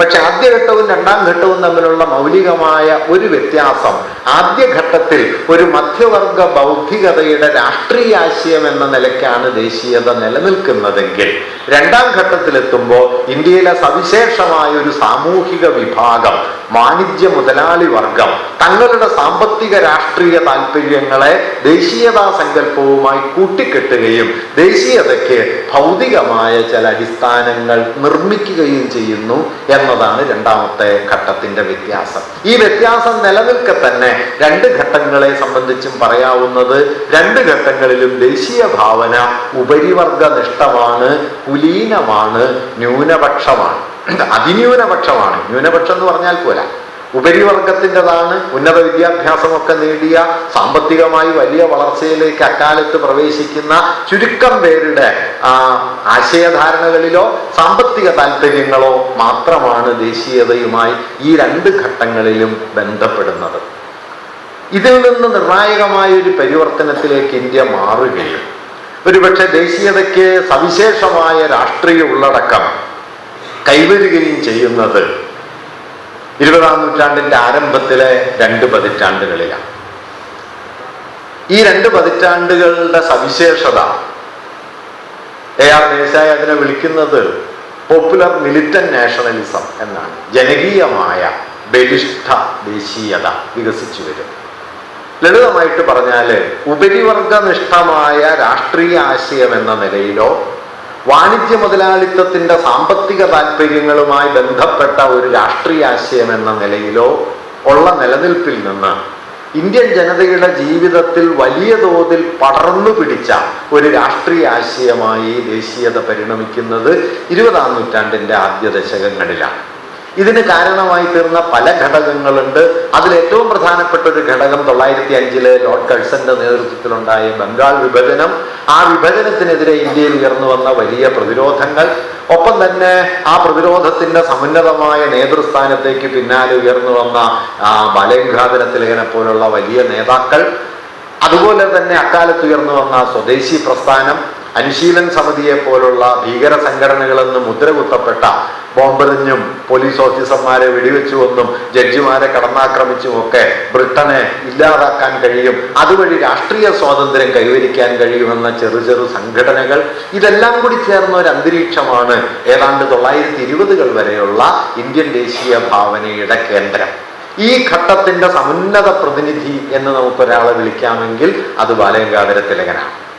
തിലകൻ മാത്രമല്ല, തിലകൻ ഒന്നുണ്ട്, ലാലാ ലജ്പത് റായ് ഉണ്ട്, അല്ലെങ്കിൽ ബിപിൻ ചന്ദ്രപാൽ ഉണ്ട്, അരവിന്ദ് ഘോഷ് ഉണ്ട്, രാംപ്രസാദ് ബിസ്മിലിനെ പോലുള്ള ആളുകളുണ്ട്, അനുശീലൻ സമിതി ഉണ്ട്, അങ്ങനെ ധാരാളം പേർ ഉണ്ട്. ഒറ്റതിരിഞ്ഞ ഭീകര പ്രവർത്തനങ്ങളിൽ ഏർപ്പെടുന്ന ആളുകളെന്ന് മുദ്രകുത്തപ്പെട്ട ഈ അന്ന് ടെററിസ്റ്റുകൾ എന്നാണ് അവരെല്ലാം വിളിക്കപ്പെട്ടിരുന്നത്, അവരുണ്ട്. തിലകനെ പോലുള്ള വലിയ ആളുകളുണ്ട്. ഇവരെല്ലാം ചേർന്ന് ദേശീയത എന്ന് പറയുന്നതിനെ ഉപരിവർഗത്തിന്റെ സൂക്ഷ്മ രാഷ്ട്രീയാശയം എന്നതിന് പകരം ഉപരിവർഗനിഷ്ഠമായ ദേശീയതയിൽ നിന്ന് ദേശീയതയ്ക്ക് ജനകീയമായ വലിയ വ്യാപ്തി കൊണ്ടുവരികയും പോപ്പുലർ നാഷണലിസം, ജനകീയമായ ദേശീയത എന്നതിലേക്ക് ഇത് പടർന്നു പിടിക്കുകയും ചെയ്തു. പക്ഷെ ഈ ഘട്ടത്തിന് മൗലികമായ മറ്റൊരു വലിയ ഭീമാകാരമായ ഒരു പരിമിതി ഈ 3ാം ഘട്ടത്തിലെ ദേശീയതയ്ക്കുണ്ട്. കാരണം ഈ 3ാം ഘട്ടത്തിലെ ദേശീയ ഭാവനയുടെ അടിസ്ഥാനമായിരുന്നത് മതമാണ്. നമ്മൾ ഇന്ന് കരുതുന്നത് പോലെ മതദേശീയത എന്നത് പൊടുന്നനെ പൊട്ടിപ്പുറപ്പെട്ട ഒന്നൊന്നുമല്ല. ഇന്ത്യൻ ദേശീയതയുടെ രൂപീകരണത്തിനുള്ളിൽ തന്നെ ഈ ദേശീയതയെ നിർവചിക്കുന്ന ഒരടിസ്ഥാന യുക്തിയായി മതം അവതരിപ്പിക്കപ്പെടുന്നുണ്ട്. മതത്തെ മുൻനിർത്തുന്ന ദേശീയ ഭാവന വളരെ ശക്തമായി വരികയും ചെയ്യുന്നുണ്ട്. അങ്ങനെ മതാത്മകമായ, മതത്തെ സംസ്കാരം എന്ന് ചിലപ്പോൾ വിളിക്കും, ചിലപ്പോൾ മൂല്യങ്ങൾ എന്ന് വിളിക്കും, ഏത് പേരിട്ട് വിളിച്ചാലും വാസ്തവത്തിൽ മതം എന്നത് ദേശീയതയുടെ ഒരു ഹൃദയ സങ്കല്പമായി തീരുകയും ഈ മതാഭാവനയെ മുൻനിർത്തുന്ന രാഷ്ട്രഭാവന ശക്തമായി വരികയും ചെയ്യുന്നു. അതുകൊണ്ട് തിലകനെ സംബന്ധിച്ചൊക്കെ സ്വാതന്ത്ര്യം എന്നതിന് തിലകൻ ഒറ്റ അർത്ഥമേ ഉള്ളൂ, അത് രാഷ്ട്രീയ സ്വാതന്ത്ര്യം. പൊളിറ്റിക്കൽ ഫ്രീഡം ഫസ്റ്റ് എന്നതായിരുന്നു അദ്ദേഹത്തിന്റെ മുദ്രാവാക്യം. മറ്റ് ഘടകങ്ങളൊക്കെ സാമൂഹിക സ്വാതന്ത്ര്യം, സാമ്പത്തിക സ്വാതന്ത്ര്യം, അയിത്തം പോലുള്ള അനാചാരങ്ങളിൽ നിന്നുള്ള വിടുതി, ഇതൊന്നും അദ്ദേഹത്തെ സംബന്ധിച്ച് സുപ്രധാന കാര്യമായിരുന്നില്ല എന്ന് മാത്രമല്ല പലപ്പോഴും അത്തരം പരിശ്രമങ്ങൾക്കെതിരെ അദ്ദേഹം നിലപാടെടുക്കുകയും ചെയ്യുന്നുണ്ട്. ബാലികാ വിവാഹം നിരോധിക്കണം എന്ന വാദത്തിനെതിരായിരുന്നു തിലകൻ, വിധവാ വിവാഹത്തിനെതിരായിരുന്നു തിലകൻ, ഐത്താചരണത്തിനടക്കമുള്ള ജാതി നിർമൂലനത്തിനോ ജാതി പരിഷ്കരണത്തിനോ വേണ്ടിയുള്ള ശ്രമങ്ങൾക്കെതിരായിരുന്നു തിലകൻ. ഇത് തിലകൻ ഒറ്റയ്ക്ക് ഒരാളൊന്നുമല്ല കേട്ടോ. വാസ്തവത്തിൽ നമ്മൾ ഇന്ന് ഓർക്കാത്ത ഗാന്ധിയൻ ദേശീയതയുടെ പിൽക്കാലത്തെ വലിയൊരു വ്യാപനം കൊണ്ട് മറുവാദത്തിന്റെ പ്രതിനിധികളായി ഇവിടെ ഉണ്ടായിരുന്ന ആളുകളെ നാം അങ്ങനെ ഓർക്കുന്നില്ല എന്നേ ഉള്ളൂ. വാസ്തവത്തിൽ ഈ ഇന്ത്യൻ ദേശീയത എന്ന് പറയുന്നത് ഏറെക്കുറെ മതാത്മകമായി നിർവചിക്കപ്പെട്ടതിന്റെ ധാരാളം അടയാളങ്ങൾ നമുക്ക് കാണാൻ പറ്റും. നമ്മുടെ വലിയ കവികളിലൊരാള് മൊട്ട പാഴ്ത്തലയല്ല വേണ്ടു ഭാരതക്ഷോണി കിരീടം ചൂടാൻ എന്ന് അക്കാലത്ത് എഴുതുന്നത് ഈ യുക്തിയുടെ ഒരു തുടർച്ചയിലാണ്. അത് ധാരാളം പേരിലുണ്ട്. ഞാനൊരു വലിയ കുറ്റാരോപണം നടത്തുകയല്ല, പക്ഷെ ഈ ഒരു പ്രശ്നം ഉണ്ടായിരുന്നു. ഇങ്ങനെ ദേശീയത മതാത്മകമായി നിർവചിക്കപ്പെടുകയും വാസ്തവത്തിൽ ഇന്ത്യക്കകത്ത് ഒരു ഇന്ത്യൻ ദേശീയതയ്ക്കുള്ളിൽ മതപരമായ ഒരു വിഭജനത്തിന്റെ ഒരു വിത്ത് വിതയ്ക്കപ്പെടുകയും ചെയ്യുന്നത് വാസ്തവത്തിൽ ഈ ഘട്ടത്തിലാണ്. നമ്മൾ പലപ്പോഴും കരുതും മധ്യകാലത്തെ മതസംഘർഷങ്ങൾ, മധ്യകാലത്തെ ഹിന്ദു മുസ്ലിം സംഘർഷം, അതിൻ്റെ തുടർച്ചയാണ് നാം പിൽക്കാലത്ത് കാണുന്നത് എന്നൊക്കെ ഈ മതവർഗീയവാദികൾ ധാരാളമായിട്ട് പറഞ്ഞു പ്രചരിപ്പിക്കാറുണ്ട്. വാസ്തവത്തിൽ മധ്യകാലത്തെ മതസംഘർഷങ്ങളൊക്കെ മതസംഘർഷങ്ങൾ തന്നെയായിരുന്നോ അതോ മതസംഘർഷങ്ങളുടെ പേരിൽ അവതരിപ്പിക്കപ്പെട്ട രാഷ്ട്രീയ സാമ്പത്തിക സംഘർഷങ്ങളായിരുന്നോ എന്ന കാര്യം സൂക്ഷിച്ചാലോചിക്കേണ്ടതാണ്. ഇപ്പോ മധ്യകാലത്തെ അല്ലെങ്കിൽ ആധുനിക ഘട്ടത്തിന് തൊട്ടു മുമ്പുള്ള ഏറ്റവും വലിയ മതവിദ്വേഷത്തിന്റെ കേരളത്തിലെ മാതൃകയാണല്ലോ ടിപ്പു സുൽത്താൻ. ടിപ്പു സുൽത്താൻ ക്ഷേത്രങ്ങൾ ആക്രമിച്ചു എന്നുള്ളത് ശരിയാണ്. മലബാറിലെ ക്ഷേത്രങ്ങൾ അദ്ദേഹം ആക്രമിക്കുന്നുണ്ട്. കുടകിലെ ക്രിസ്ത്യാനികളെ അദ്ദേഹം മതം മാറ്റുന്നുണ്ട്. അതൊക്കെ ശരിയാണ്. പക്ഷേ അതേ ടിപ്പു സുൽത്താൻ തന്നെയാണ് ശൃംഗേരി മഠത്തിന് എത്രയും സംഭാവനകൾ നൽകിയിരുന്നത്, ശൃംഗേരി മഠത്തെ സഹായിക്കുകയും ചെയ്തിരുന്നത്. എന്തുകൊണ്ടാണ് മലബാറിലെ ക്ഷേത്രങ്ങൾ ആക്രമിച്ച ടിപ്പുവിന് ശൃംഗേരി മഠത്തെ ഇത്രമേൽ സഹായിക്കാൻ തോന്നിയത് എന്നാലോചിച്ചാൽ ഇത്തരത്തിൽ ധാരാളം ഘടകങ്ങളുണ്ട്. ഞാൻ അതിന്റെ ചരിത്രത്തിലേക്ക് ഇപ്പൊ കടക്കുന്നില്ല. ഞാൻ പറഞ്ഞു വന്നത് മധ്യകാലത്ത് സമ്പത്തിനെയും രാഷ്ട്രീയ അധികാരത്തെയും ഒക്കെ ചൊല്ലിയുണ്ടായ സംഘർഷങ്ങളെ മതസംഘർഷങ്ങളായി അവതരിപ്പിക്കുന്നത് 19-20 നൂറ്റാണ്ടുകളിലെ നമ്മുടെ ചരിത്ര വിചാരമാണ് എന്ന കാര്യം നാം ഓർക്കേണ്ടതുണ്ട്. ചരിത്രം ഇന്ത്യയോട് ചെയ്ത ഏറ്റവും വലിയ അന്യായങ്ങളിലൊന്ന് ഇന്ത്യൻ ഭൂതകാലത്തെ മുഴുവൻ മതവൽക്കരിക്കുകയും ഇന്ത്യൻ ഭൂതകാലത്തെ മുഴുവൻ മതയുദ്ധങ്ങളുടെ ഭൂതകാലമാക്കി മാറ്റുകയും ചെയ്തു എന്നതാണ്. വാസ്തവത്തിൽ അങ്ങനെയൊന്നുമല്ല. ഇപ്പോ ഇന്ത്യയിലെ ഹൈന്ദവ ജനജാഗരണത്തിന്റെ പ്രതീകമായി അവതരിപ്പിക്കപ്പെട്ട ഒരാളാണ് ശിവജി. ശിവജി ഏറ്റവും കൂടുതൽ ഏറ്റുമുട്ടിയ ആൾ ഔറംഗസീബാണ്. ഔറംഗസീബിന് വേണ്ടിയിട്ട് ശിവജിയോട് യുദ്ധം ചെയ്ത് ശിവജിയെ ഒരു വട്ടം പരാജയപ്പെടുത്തി തടവിലടയ്ക്കുന്നത് ഔറംഗസീബിന്റെ സേനാനായകനാണ്. അയാൾ രജപുത്രനാണ്, രാജാ ജയസിംഹൻ. വടക്ക് മുഗളന്മാരോട് യുദ്ധം ചെയ്തുകൊണ്ടിരുന്ന അതേ സമയത്ത് തന്നെ തെക്ക് തഞ്ചാവൂരിനോടും ഒടയാർമാരോടും നായക്കുമാരോടും ശിവജി യുദ്ധം ചെയ്യുന്നുണ്ട്. ഭാമിനി സുൽത്താൻമാരോട് യുദ്ധം ചെയ്തിരുന്ന വിജയനഗരം തെക്ക് തഞ്ചാവൂരിനോട് യുദ്ധം ചെയ്യുന്നുണ്ട്. തഞ്ചാവൂർ ഒരു ഹിന്ദു രാജ്യമാണ്. ഒടയാർമാരും നായക്കുമാരും ഹിന്ദുക്കളാണ്, അപ്പുറത്ത് മുസ്ലിങ്ങളാണ്. യുദ്ധം ഒരേ സമയത്താണ്. വാസ്തവത്തിൽ ഈ ജാതി മതമൊന്നും ഇല്ലാത്ത ഏറ്റവും പ്രധാനപ്പെട്ട ഏർപ്പാട് യുദ്ധമാണ്. ടോട്ടലി സെക്യുലറാണ്. ഒരു ജാതിയില്ല, മതമില്ല, മുടിഞ്ഞ യുദ്ധ. ഇതെല്ലാം കഴിഞ്ഞിട്ട് ഇതിനെക്കുറിച്ച് ചർച്ച ചെയ്യുമ്പോഴാണ് അപ്പുറത്ത് മുസ്ലിം ആയിരുന്നു, ഇപ്പുറത്ത് ഹിന്ദു ആയിരുന്നു, അതുകൊണ്ട് ഇത് ഹിന്ദു മുസ്ലിം സംഘർഷമാണ് എന്ന് പറയുക. ഇത് 19-ാം നൂറ്റാണ്ടിലെ യൂറോപ്യൻ ചരിത്രകാരന്മാർ, പ്രത്യേകിച്ചും ബ്രിട്ടീഷ് ഹിസ്റ്റോറിയന്മാരാണ് ഈ തർക്കങ്ങളെ മുഴുവൻ മതയുദ്ധങ്ങളാക്കി മാറ്റിയത്. പിന്നെ നമ്മുടെ ദേശീയ നേതാക്കളും ദേശീയ ചരിത്രകാരന്മാരും നമ്മളെല്ലാവരും കൂടി ഏറ്റെടുത്തിട്ട് ഇപ്പോ ഇത് ഏതാണ്ട് വസ്തുതയായി. നോക്കൂ, ടിപ്പു സുൽത്താൻ ദേശവിരുദ്ധനാണ് എന്ന് കരുതാൻ മടിയില്ലാത്ത മഹാഭൂരിപക്ഷമുള്ള ആളുകൾ ഇന്ന് ഇന്ത്യയിലുണ്ട്. നമ്മൾ ഓർക്കാത്തൊരു കാര്യം, ഇന്ത്യൻ ഭരണഘടനയുടെ കയ്യെഴുത്ത് പ്രതിയിൽ വരച്ചു ചേർക്കപ്പെട്ടുള്ള ചിത്രങ്ങളിൽ ഒന്ന് ടിപ്പുവിൻ്റെയാണ്. ടിപ്പുവിന്റെ ചിത്രം നമ്മുടെ ഭരണഘടനയിലുണ്ട്. അക്ബറുടെ ചിത്രം നമ്മുടെ ഭരണഘടനയിലുണ്ട്. ഝാൻസി റാണിയുടെ ചിത്രത്തോടൊപ്പം ടിപ്പുവിന്റെ ചിത്രമുണ്ട്. ഇത് ഇന്ത്യ എന്താണ് എന്നതിൻ്റെ ഒരു വിഷ്വൽ റെപ്രസെന്റേഷൻ, പിക്ചോറിയൽ റെപ്രസെന്റേഷൻ കൂടിയാണത്. ഗാന്ധിയെ പോലെ, ടിപ്പുവിനെ പോലെ, ഝാൻസി റാണിയെ പോലെ, അക്ബറെ പോലെ, മൗര്യ ചക്രവർത്തിയായ അശോകനെ പോലെ, അശോകത്തിന്റെ ധർമ്മസ്തംഭത്തെ പോലെയുള്ള ചിത്രങ്ങൾ കൊണ്ട് ഇന്ത്യയുടെ ഒരു രാഷ്ട്രീയ ഭാവന കൂടി നമുക്ക് വാസ്തവത്തിൽ ഭരണഘടനയിൽ കാണാം. പിന്നെ ടിപ്പു ദേശവിരുദ്ധനാണെന്നൊക്കെ പറയുന്ന ആളുകൾ ഭരണഘടന വായിക്കണമെന്ന് വായിച്ചു പിടിച്ചിട്ട് ഒരു കാര്യമില്ലല്ലോ. ആ ഭരണഘടന കത്തിച്ചളയാൻ എന്താ വഴിയെന്ന് ആലോചിച്ചുകൊണ്ടിരിക്കുന്ന ഒരു കൂട്ടരാണ് വാസ്തവത്തിൽ അവര്. അതുകൊണ്ട് നമുക്കത് പറയാൻ നിർവാഹമില്ല. ഞാൻ പറഞ്ഞു വന്നത് എന്താന്ന് വെച്ച് കഴിഞ്ഞാൽ, ഇങ്ങനെ മതപരമായി നമ്മുടെ മുമ്പിൽ അവതരിപ്പിക്കപ്പെടുന്ന പല പ്രമേയങ്ങളുടെയും പിന്നാമ്പുറത്ത് വാസ്തവത്തിൽ മതമല്ല, സാമൂഹികമോ രാഷ്ട്രീയമോ ആയ കാര്യങ്ങളാണ്. അതുകൊണ്ട് ആധുനിക രാഷ്ട്രത്തിൽ അവതരിപ്പിക്കപ്പെട്ട ഒരു മതരാഷ്ട്ര യുക്തി ചരിത്രപരമായി ഇവിടെ നിലനിന്നിരുന്ന ഒന്നാണ് എന്ന തെറ്റിദ്ധാരണയിലല്ല നമ്മൾ എത്തേണ്ടത്. ഭൂതകാലത്തെ മതവൽക്കരിച്ചുകൊണ്ട് ആധുനിക രാഷ്ട്രീയ പ്രക്രിയയിലേക്ക് മതത്തെ കൂട്ടിയിണക്കുന്ന ഒരു സന്ദർഭത്തിലാണ് നമ്മുടെ ദേശീയ ഭാവനയിലേക്ക് വലിയ തോതിൽ മതം കടന്നു കയറിയത്. അതുകൊണ്ട് തിലകന്റെ നേതൃത്വത്തിൽ വികസിച്ചു വന്ന ദേശീയതാ സങ്കല്പത്തിന് മൗലികമായൊരു മികവുള്ളപ്പോൾ തന്നെ മൗലികമായൊരു പരാധീനത ഉണ്ടായിരുന്നു.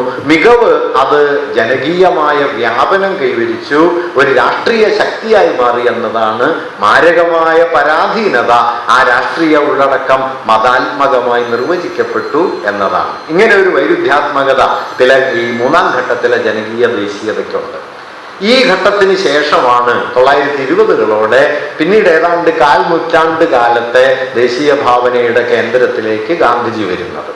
എന്താണ് ഗാന്ധിജി ഇന്ത്യൻ ദേശീയ ഭാവനയിൽ കൊണ്ടുവന്ന സുപ്രധാനമായ മാറ്റം എന്ന് ചോദിച്ചാൽ നമുക്ക് ലളിതമായി പറയാവുന്ന കാര്യം, അദ്ദേഹം ദേശഭാവനയുടെ കേന്ദ്രത്തിലേക്ക് RP ദത്ത് എന്ന് പറയുന്ന, രജനി പാമദത്ത് എന്ന് പറയുന്ന ഇന്ത്യയിലെ കമ്മ്യൂണിസ്റ്റ് ചിന്തയുടെ പാർട്ടിയുടെയൊക്കെ ആദ്യകാല നേതാക്കൾ എന്ന് പറഞ്ഞുകൊണ്ട് അദ്ദേഹം ബ്രിട്ടീഷ് പാർട്ടിയുടെ നേതാവായിരുന്നു. എങ്കിലും ഇന്ത്യൻ പാർട്ടിക്ക് അക്കാലത്ത് നേതൃത്വം കൊടുത്തിരുന്ന, ആശയപരമായി നേതൃത്വം കൊടുത്തിരുന്ന ഒരാളാണ് രജനി പാമദത്ത്. അദ്ദേഹം ഗാന്ധിയുടെ വലിയ വിമർശകനായിരുന്നു. ഗാന്ധി ബ്രിട്ടീഷ് ബൂർഷ്വാസിയുടെ ഏജന്റാണ് എന്ന മട്ടിലുള്ള ആശയങ്ങൾ രജനി പാമദത്തിന്റെ ഇന്ത്യ ടുഡേ എന്നു പേരായ അദ്ദേഹത്തിന്റെ പ്രസിദ്ധ ഗ്രന്ഥത്തിൽ നമുക്ക് കാണാൻ കഴിയും. ആ രജനി പാമദത്ത് പക്ഷെ അതേ ഗ്രന്ഥത്തിൽ തന്നെ പറയുന്ന ഒരു കാര്യം, ഇന്ത്യയിലെ മഹാഭൂരിപക്ഷം വരുന്ന കർഷകരുമായി സമ്പൂർണമായി താദാത്മ്യം കൈവരിച്ച ഇന്ത്യയിലെ ആദ്യത്തെ നേതാവ് ഗാന്ധിജിയാണ് എന്നാണ്.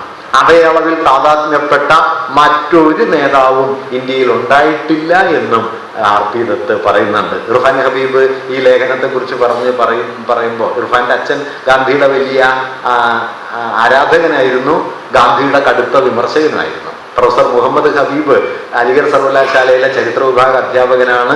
ഇന്ത്യ ചരിത്രം മതനിരപേക്ഷമായി ആദ്യഘട്ടത്തിൽ എഴുതിയ ആളുകളിൽ ഒരാളാണ്. ഗാന്ധിയുടെ വലിയ വിമർശകനാണ്.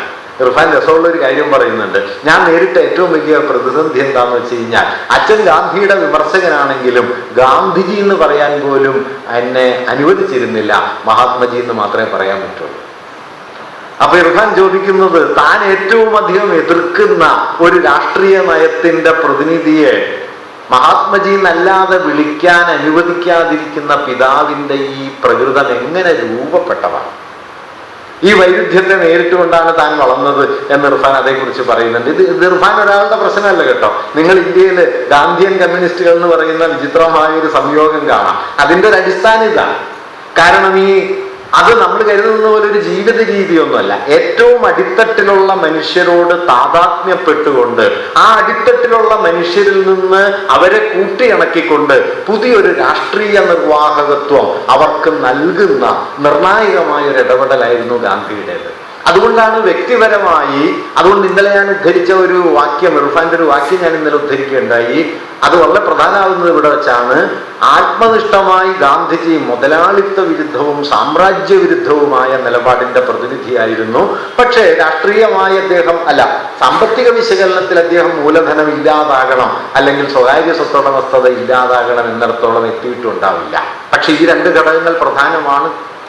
ആ പ്രാധാന്യം അന്നത്തെ ഇന്ത്യയിൽ നിർണായകമായ ഒന്നായിരുന്നു. അങ്ങനെ ഏറ്റവും അടിത്തട്ടിലുള്ള മനുഷ്യരെ അവര് ഒരുപക്ഷെ രാഷ്ട്രീയ പ്രക്രിയയിൽ അന്നുവരെ യാതൊരു നിലയ്ക്കും ഇടം കിട്ടിയിട്ടില്ലാത്ത കൃമികീടങ്ങളെ പോലെ മാത്രം പരിഗണിക്കപ്പെട്ടിരുന്ന, നമ്മുടെ രാഷ്ട്രീയ പ്രയോഗത്തിന്റെ ചക്രവാളത്തിന്റെ വിദൂര ലോകങ്ങളിൽ പോലും ധൂളി സദൃശരായി പോലും ഉയർന്നു വന്നിട്ടില്ലാത്ത കൃമികീടങ്ങളെക്കാൾ ദുർബലരായ മനുഷ്യരെയാണ് രാഷ്ട്രീയ പ്രയോഗത്തിന്റെ കേന്ദ്രത്തിലേക്ക് ഗാന്ധിജി കൊണ്ടുവന്നത്. ഇതാണ് ഗാന്ധിയുടെ രാഷ്ട്രീയത്തിന്റെ മർമ്മസ്പർശിയായ വ്യത്യാസം. ഏറ്റവും അവസാനത്തെ മനുഷ്യനിലേക്ക് രാഷ്ട്രീയത്തിന്റെ കേന്ദ്രത്തെ നീക്കുക എന്നതാണ്. ഞാൻ തുടക്കത്തിൽ പറഞ്ഞ വാക്യമുണ്ടല്ലോ, എന്താണ് ഈ രാഷ്ട്രത്തിന്റെ ഫംഗ്ഷൻ എന്ന ചോദ്യത്തിന്, what is the primary function of Indian nation, ഒറ്റ വാക്യേ ഉള്ളൂ, to wipe out the tears from the eyes of the common man. ഈ അവസാനത്തെ മനുഷ്യനാണ് സാധാരണ മനുഷ്യൻ, അവന്റെ കണ്ണീരൊപ്പലാണ് രാഷ്ട്രം എന്നത് ദേശരാഷ്ട്രങ്ങൾക്കും ദേശീയതാ സങ്കല്പത്തിനും അക്കാലം വരെ നൽകപ്പെട്ട എല്ലാ യുക്തികൾക്കും അപ്പുറത്തേക്ക് ദേശീയതയെ വികസിപ്പിക്കുന്ന ഒരു ഏർപ്പാടായിരുന്നു. ദേശീയതയെ അകമേ പൊളിച്ചു പണിയുന്ന ഒരു ഏർപ്പാടായിരുന്നു. ഗാന്ധിയുടെ നേതൃത്വത്തിൽ നടന്ന സമരങ്ങൾ ശ്രദ്ധിച്ചാൽ നിങ്ങൾക്ക് ഇത് കാണാൻ പറ്റും. ഇപ്പൊ 1917 ചമ്പാരൻ സത്യാഗ്രഹം വരുന്നു. ചമ്പാരൻ സത്യാഗ്രഹത്തെ കുറിച്ച് 16 AICC സമ്മേളനത്തിലൊക്കെ ചർച്ച നടക്കുന്നുണ്ട്. ഗാന്ധിയോട് ആ ചർച്ചയിൽ ഇടപെട്ട് സംസാരിക്കാനായിട്ട് ആവശ്യപ്പെടുന്നുണ്ട്. ഗാന്ധി ഇടപെടുന്നില്ല. കാരണം തനിക്ക് അതേക്കുറിച്ച് യാതൊന്നും അറിയില്ല എന്ന് പറഞ്ഞ് അദ്ദേഹം വിട്ടുനിൽക്കുകയാണ് ചെയ്തത്. പിന്നെ ചമ്പാരനിലെ ഒരു കാർഷിക നേതാവ് ഗാന്ധി അവിടേക്ക് കൂട്ടിക്കൊണ്ടുപോവുകയും അവിടെ ചെന്ന് കാര്യങ്ങളെല്ലാം മനസ്സിലാക്കുകയും ഒക്കെ ചെയ്തതിന് ശേഷമാണ് ഗാന്ധി ചമ്പാരൻ സത്യാഗ്രഹത്തിന്റെ നേതൃത്വത്തിലേക്ക് വരുന്നത്. എന്തായിരുന്നു ചമ്പാരൻ സത്യാഗ്രഹത്തിന്റെ മൗലികമായ വ്യത്യാസം? അത് ആ സത്യാഗ്രഹത്തിന്റെ മുദ്രാവാക്യം ശ്രദ്ധിച്ചാൽ നമുക്ക് മനസ്സിലാക്കാൻ പറ്റും. അത് ബ്രിട്ടീഷുകാർ ഇന്ത്യ വിടണമെന്നോ ഇന്ത്യക്ക് രാഷ്ട്രീയ സ്വാതന്ത്ര്യം വേണമെന്നോ ഒന്നുമുള്ള മുദ്രാവാക്യമല്ല. വളരെ ലളിതമായ മുദ്രാവാക്യമാണ്, കർഷകർക്ക് വിളവിന് വില കിട്ടണം. കർഷകർക്ക് വിളവിന് വില കിട്ടണം. നോക്കൂ, ഇന്ത്യയുടെ രാഷ്ട്രീയ ചരിത്രത്തിൽ ആദ്യമായി കർഷകരെന്നത് ഒരു പൊളിറ്റിക്കൽ ഏജൻസി ഉള്ള ഒന്നായിട്ട് മാറുകയാണ്. അതുവരെ ആരാണ് സ്വാതന്ത്ര്യ പ്രക്ഷോഭത്തിന്റെ നേതൃബിംബങ്ങൾ? ആരുടെ അവകാശാധികാരങ്ങൾക്ക് വേണ്ടിയിട്ടാണ് സമരം? സമരം മധ്യകാല നാടുവാഴിത്തത്തിന്റെയോ മധ്യകാല രാജവാഴ്ചയുടെയോ ഉന്നത സാമൂഹ്യ വിഭാഗങ്ങളിൽപ്പെട്ടവരുടെയോ സാമ്പത്തികവും രാഷ്ട്രീയവുമായ വീക്ഷണങ്ങളിൽ നിന്നാണ് സ്വാതന്ത്ര്യം എന്ന മുദ്രാവാക്യം ഉയർന്നു വന്നത്. പഴശ്ശി എന്തിനാണ് സമരം ചെയ്തത്? പഴശ്ശി സമരം ചെയ്തത് മലബാറിൽ നിന്ന് കമ്പനിയിൽ നിന്ന് മലബാറിനെ മോചിപ്പിക്കാനോ ബ്രിട്ടീഷുകാർ ഇന്ത്യ വിടാനോ വേണ്ടിയിട്ടൊന്നുമല്ല. പഴശ്ശിയുടെ ഡിമാൻഡ് വളരെ സിമ്പിളായിരുന്നു. ഞാൻ പഴശ്ശിയെ കുറച്ച് പറയുകയാണെന്ന് തെറ്റിദ്ധരിക്കരുത്, പഴശ്ശി വലിയ പോരാളിയാണ്. പക്ഷെ പ്രശ്നം എന്തായിരുന്നു? മലബാറിൽ നിന്ന് കമ്പനി പോകണമെന്നൊന്നും പഴശ്ശി പറഞ്ഞിട്ടില്ല.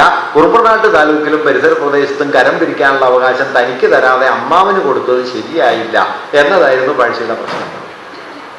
ഇതാണ് പഴശ്ശി കമ്പനിയും തമ്മിൽ ഇടഞ്ഞതിന്റെ കാരണം. ഞാനിത് കുറഞ്ഞൊരു യുദ്ധമായിരുന്നു എന്ന് പറയല്ല, മറിച്ച് ഇതിപ്പോ പഴശ്ശി മാത്രമല്ല, താന്തിയാത്തോപ്പിയാകാം, ഝാൻസി റാണിയാകാം, പാലിയത്തച്ഛനാകാം, വേലുത്തമ്പി ദളവയാകാം.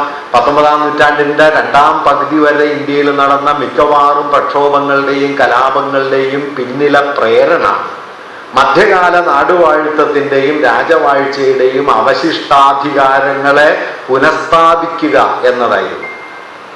പിന്നാലെ ഉയർന്നു വന്ന രാഷ്ട്രീയ പ്രക്ഷോഭം അല്ലെങ്കിൽ ദേശീയതാ സങ്കല്പം ഉപരിവർഗ മധ്യവർഗങ്ങളുടെ രാഷ്ട്രീയ ആശയങ്ങൾ എന്ന നിലയ്ക്കോ വാണിജ്യ മുതലാളിത്തത്തിന്റെ സാമ്പത്തിക ആവശ്യങ്ങളുടെ അടിസ്ഥാനം എന്ന നിലയ്ക്കോ ആണ്. അതായത് ഒന്നുകിൽ മധ്യകാല നാടുവാഴിത്തത്തിന്റെ അവകാശാധികാരങ്ങൾ, അല്ലെങ്കിൽ പുതുതായി വികസിച്ചു വരുന്ന ഉപരിവർഗ മധ്യവർഗ വിഭാഗങ്ങളുടെ സാമൂഹ്യ രാഷ്ട്രീയ ഭാവനകൾ, ഇതിനോട് ബന്ധപ്പെട്ട് നിന്നിരുന്ന ദേശീയതാ സങ്കല്പത്തിൽ നിന്ന് ഇന്ത്യൻ ജനതയുടെ ഏറ്റവും കീഴ്ത്തട്ടിലുള്ള കോടാനുകോടി മനുഷ്യരുടെ ദൈനംദിന ജീവിതാവശ്യങ്ങളിലേക്ക് ദേശീയ സമരത്തെ കടത്തി നിർത്തുന്നതിൻ്റെ കേന്ദ്രമായിരുന്നു ഗാന്ധിജി. ഇതാണ് ഗാന്ധിജിയെ മൗലികമായി വ്യത്യസ്തമാക്കിയത്. ഇർഫാൻ ഹബീബ് ഒറ്റ വാക്യത്തിൽ അതിനെ മനോഹരമായി സംഗ്രഹിച്ചിട്ടുണ്ട്. അദ്ദേഹം പറയുന്നത് ഇങ്ങനെയാണ്: അമൂർത്തമായ രാഷ്ട്രീയ മുദ്രാവാക്യങ്ങൾ ഉയർത്തുകയല്ല, മൂർത്തമായ ഭൗതിക പ്രശ്നങ്ങളിൽ നിന്ന് സമരം തുടങ്ങുകയാണ് വേണ്ടത് എന്ന ഇടതുപക്ഷ തന്ത്രം ഇന്ത്യയിൽ ഏറ്റവും ഫലപ്രദമായി നടപ്പിലാക്കിയ ആളുകളിൽ ഒരാൾ ഗാന്ധിജി. കൃഷിക്കാർക്ക് വിളവിന് വില കിട്ടണം. കൃഷിക്കാരെന്ന ഒരു എൻറ്റിറ്റി, കൃഷിക്കാരെന്ന് പറയുന്ന ഒരു സാമൂഹ്യ വിഭാഗം സമരത്തിന്റെ കേന്ദ്രമായി മാറുന്നു. ഇങ്ങനെ ഒരു സാമൂഹ്യ വിഭാഗം വരുമ്പോൾ ഒരു സവിശേഷത എന്താന്ന് വെച്ചാൽ, അതുവരെ ഉണ്ടായിരുന്ന നാടുവാഴികൾ, ഭൂപ്രഭുക്കൾ, ജാതിമത വിഭാഗങ്ങളിൽപ്പെട്ടവർ, ഇങ്ങനെ ചെതറി നിന്നിരുന്ന ഒരു ജനതയ്ക്കിടയിലൂടെ അതിനെല്ലാം കുറുകെ നീങ്ങുന്ന മതനിരപേക്ഷമായ ഒരു സോഷ്യൽ ഐഡന്റിറ്റി സമരത്തിന്റെ കേന്ദ്രത്തിൽ വരുന്നു: കർഷകർ. കാരണം കർഷകർക്ക് പ്രദേശമില്ല, കർഷകർക്ക് ഭാഷയില്ല, സംസ്കാര ഭേദമില്ല, ജാതിമത ഭേദമില്ല. കർഷകർ ഒരു ഗ്രൗണ്ടഡായ സോഷ്യൽ റിയാലിറ്റിയാണ്. ഈ സോഷ്യൽ റിയാലിറ്റി സമരത്തിന്റെ കേന്ദ്രത്തിലേക്ക് വരുന്നു. ഗാന്ധിയുടെ സമരത്തിന്റെ മൗലിക പ്രാധാന്യം എന്തായിരുന്നു എന്ന് വെച്ച് കഴിഞ്ഞാൽ, സമരത്തിന്റെ മുദ്രാവാക്യങ്ങൾ ജാത്യാതീതവും മതാതീതവും ഭാഷാതീതവും സംസ്കാരാതീതവുമായി അടിസ്ഥാനപരമായ ഭൗതിക ആവശ്യങ്ങളിൽ നിന്ന് വികസിപ്പിച്ചെടുത്തതാണ്. അതിന്റെ ഏറ്റവും മർമ്മസ്പർശിയായ ഉദാഹരണമായിരുന്നു ഉപ്പ് സത്യാഗ്രഹം. ഉപ്പ് സത്യാഗ്രഹം ആരംഭിച്ച സമയത്ത് വാസ്തവത്തിൽ AICCയിലെ ഭൂരിപക്ഷം ആളുകൾക്കും ആ മുദ്രാവാക്യത്തോട് വലിയ താല്പര്യമൊന്നുമില്ല. അന്നത്തെ ചർച്ച കേട്ടാൽ രസമാണ്. ഒരു ചർച്ചയിൽ ഒരാൾ ഉന്നയിക്കുന്നത് കുറച്ചുകൂടി ഗൗരവമുള്ള എന്തെങ്കിലും ഒരു വിഷയം, എന്താ നിന്നിടത്ത് നിന്ന് ഒറ്റയടിക്ക് അവസാന മുദ്രാവാക്യത്തിലേക്ക് പോയാൽ മുദ്രാവാക്യം ഉണ്ടാവില്ല, വിളിച്ചവരുണ്ടാവില്ല. അതുകൊണ്ട് ഗാന്ധി അപ്രായോഗിക ബോധമുള്ള ഒരു സ്വപ്നജീവിയോ അധ്യാത്മവാദിയോ ഒന്നുമല്ല. ഇന്ത്യൻ ചരിത്രത്തിൽ പ്രവർത്തിക്കുന്ന രാഷ്ട്രീയം എന്താണ് എന്നതിൽ നിന്നാണ് ഗാന്ധിജി ഈ സാധനം ഉയർത്തിക്കൊണ്ടുവന്നത്. അവസാനത്തെ ആർക്കും ബാധകമാണ് ഉപ്പ്. അദ്ദേഹം ലളിതമായിട്ട് പറഞ്ഞു, ഉപ്പ് കടലിൽ നിന്ന് ഉണ്ടാക്കുന്നതാണ്, അതിൽ ബ്രിട്ടന് യാതൊരു അധികാരവും ഇല്ല, അത് തരുന്ന പ്രശ്നമില്ല. പിന്നെ പറയാത്തൊരു കാര്യമുണ്ട് കേട്ടോ, അതാണ് അതിൻ്റെ കാതൽ. ബ്രിട്ടന് 1930 ഇന്ത്യയിൽ നിന്ന് കിട്ടുന്ന നികുതി വരുമാനത്തിന്റെ 20% ഉപ്പിൽ നിന്നുള്ള നികുതിയാണ്. എന്ന് വെച്ചാൽ 1/5. ഈ 20% വേര് മുറിച്ച് കളയുന്ന പണിയാണ് ഉപ്പിന് നികുതി കൊടുക്കില്ല. ഉപ്പ് ഉണ്ടാക്കുന്നതിന്റെ 140% അധികം നികുതി ചുമത്തിയിട്ടാണ് ഉപ്പ് വിൽക്കുന്നത്. ഇത് കൊടുക്കാൻ പറ്റില്ല. ഇത് ഒരാൾക്കല്ലല്ലോ, മുഴുവൻ മനുഷ്യർക്കും വേണ്ട വിഭവമാണ് ഉപ്പ്. അങ്ങനെ ഞാൻ പറഞ്ഞു എന്താ വെച്ചാൽ, ഇത് അവിടെ അവസാനിക്കുന്നില്ല. ഇപ്പൊ സ്വദേശി വസ്ത്രം എന്ന് പറഞ്ഞാൽ എന്താണ്? ഈ രാജ്യത്തെ ജനങ്ങളുടെ വിഭവാധികാരത്തെ ഉറപ്പിച്ചെടുക്കലാണ്. മാതൃഭാഷ, സ്വന്തം ജനതയ്ക്ക് സ്വന്തം ഭാഷയിൽ അറിവ് കൈവന്നില്ലെങ്കിൽ, അധികാരം കൈവന്നില്ലെങ്കിൽ ഒരിക്കലും ആ ജനതയ്ക്ക് സ്വാധികാരം ഉണ്ടാവില്ല. ഗാന്ധി മാതൃഭാഷയ്ക്ക് വേണ്ടി നിലകൊള്ളുന്നത് ഇംഗ്ലീഷിനോടുള്ള വിരോധം കൊണ്ടൊന്നുമല്ല. സായിപ്പിന്റെ ഇംഗ്ലീഷിലെ ഗ്രാമർ തിരുത്തിയ ആളാണ് ഗാന്ധി. അതിനുള്ള ജ്ഞാനമൊക്കെ ഗാന്ധിക്കുണ്ട്. പക്ഷെ പ്രശ്നം എന്താണെന്ന് വെച്ച് കഴിഞ്ഞാൽ, ഒരു ജനതയുടെ സ്വാധികാരം എന്ന് പറയുന്നത് നിങ്ങൾ ശ്രദ്ധിച്ചെന്നോ അറിഞ്ഞൂടെ, ഗാന്ധി ഒരിക്കലും സ്വാതന്ത്ര്യം എന്ന വാക്കല്ല ഉപയോഗിക്കുക. ഗാന്ധി പ്രത്യേകിച്ചൊരു വാക്ക് ഉപയോഗിച്ചിരുന്നത് അത് സ്വരാജ് എന്നാണ്. സ്വരാജ് സ്വാതന്ത്ര്യമല്ല. ബ്രിട്ടനിൽ നിന്നുള്ള രാഷ്ട്രീയ സ്വാതന്ത്ര്യമാണ് സ്വാതന്ത്ര്യം എന്ന് ഗാന്ധി കരുതിയിട്ടേ ഇല്ല. മറിച്ച് സ്വരാജ് എന്ന് പറയുന്നതിൽ ഒരു ജനതയുടെ സാമ്പത്തികവും സാംസ്കാരികവും രാഷ്ട്രീയവും ആയ സ്വാതന്ത്ര്യത്തിന്റെ പുതിയൊരു പ്രതലം അദ്ദേഹം കാണുന്നുണ്ട്. അതുകൊണ്ട് ബ്രിട്ടന്റെ മാതൃകയിൽ ബ്രിട്ടനെ പോലൊരു സ്വന്തം രാജ്യമായിട്ട് ഇന്ത്യ മാറണമെന്ന് മൂപ്പർക്ക് ആഗ്രഹമേ ഇല്ല. ഗാന്ധി ഒരു ഘട്ടത്തിൽ പറയുന്നുണ്ട്, 3 കോടി ജനങ്ങളുള്ള ഒരു ചെറിയ ദ്വീപരാഷ്ട്രം ലോകത്ത് ഇത്രയും വിനാശങ്ങൾ ഉണ്ടാക്കിയെങ്കിൽ 30 കോടി ജനങ്ങളുള്ള ഇന്ത്യ, അന്നത്തെ കണക്കിലാണ് 30 കോടി ജനങ്ങളുള്ള ഇന്ത്യ ആ നിലവാരത്തിലെത്തിയാൽ ലോകം ബാക്കിയുണ്ടാവില്ല. അതുകൊണ്ട് ബ്രിട്ടനെ പോലെയുള്ള ഒരു രാജ്യമായി ഇന്ത്യ മാറണം എന്നതിനോട് ഗാന്ധി സമ്പൂർണമായിട്ടും എതിരാണ്. ആ എതിർപ്പ് ഇന്ന് ഈ യുക്തിവാദികളും മറ്റും പറഞ്ഞു നടക്കണ പോലെ ഗാന്ധിയുടെ അധ്യാത്മത്തിന്റെ ഒന്നും ബലമല്ല. മറിച്ച് ഇന്ത്യയുടെ സൂക്ഷ്മ യാഥാർത്ഥ്യത്തെ തിരിച്ചറിഞ്ഞിട്ട് ഈ കർഷകരും ജനസാമാന്യം ഉൾപ്പെടുന്ന സാധാരണ മനുഷ്യരെ രാഷ്ട്രീയ പ്രക്രിയയുടെ കേന്ദ്രത്തിലേക്ക് കൊണ്ടുവരുന്ന ഒരു വലിയ പ്രവർത്തനമാണ്. അതുകൊണ്ട് സ്വദേശി വരുന്നു, അയിത്തോച്ചാടനം വരുന്നു, ഉപ്പ് സത്യാഗ്രഹം വരുന്നു, കർഷക സമരങ്ങൾ വരുന്നു. ഇതെല്ലാം രൂപപ്പെട്ടു വരുന്നത് ഏത് ഘട്ടത്തിലാണ്? 20 മുതൽ 40 പകുതി വരെയുള്ള കാൽനൂറ്റാണ്ടാണ്.